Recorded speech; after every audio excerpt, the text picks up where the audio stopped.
Left turn ahead. Recalculating. Your destination is on the right. Welcome to G.P.S. Hey everybody, Alan Weaver here. Today I want to talk to you about missed opportunities. When I was in college, my freshman year, I took a psychology class, and one day the professor came in and gave us a surprise test. Now, of course, we were all like, surprise test. And it wasn't a surprise. It wasn't a pop quiz. It was a surprise test. I mean, this thing was about 3 or 4 pages long. So when he handed it out, he had us put the paper face down so we couldn't see it. And before we could turn it over, he said, make sure you read all of the directions before you begin to take the test. Once you finish the test, you may leave. So then he allowed us to turn the test over. We turned it over.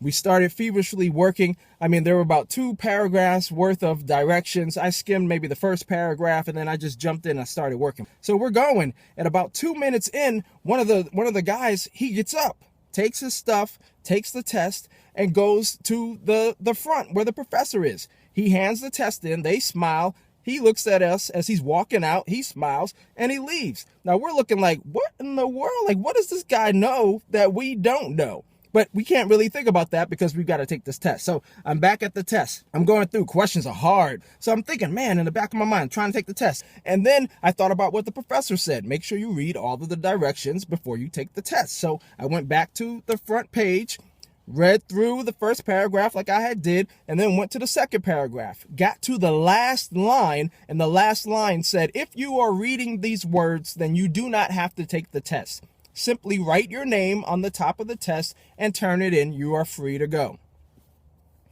Man, talk about missed opportunity. So when I read that, the people next to me, I'm like, yo, take a look at the directions, right? I start grabbing my stuff. So we go, turn in our test, and start heading out the door. Now, when I got to the door, I turned around and looked. There were about 4 or 5 people still taking the test. I mean, sweating bullets, struggling, still taking the test that they didn't have to take. Now, we thought that the test was the test, but the test was actually the decoy for the real test, right? The professor, he's looking to see, how do we focus on the small things? Do we listen to directions? And so today, I just want to encourage you, look, don't miss the opportunities. When I look back at the great opportunities in my life, the things that I've been able to do, the experiences I've been able to have, rarely were those great opportunities accompanied by loud fanfare. There was no neon sign. There was no big speaker that said, hey, I'm a great opportunity for you. Here I am.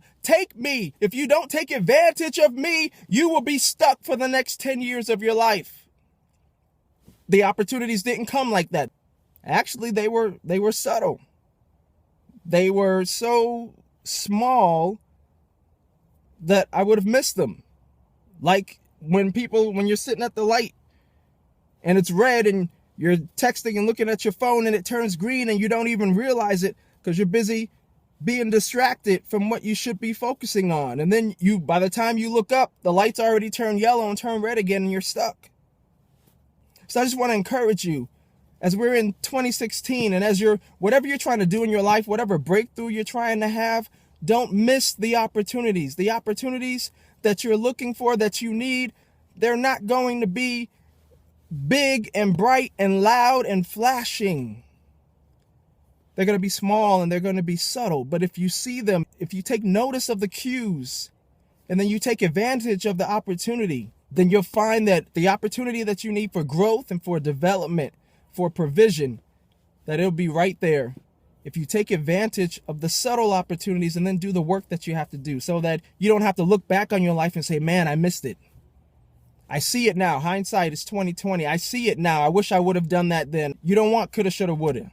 You want to be able to look back and say, yep, I took advantage of every opportunity that was presented to me that helped me to become the person that I was meant to become. So this is Alan. Thanks for watching G.P.S. and see you next time.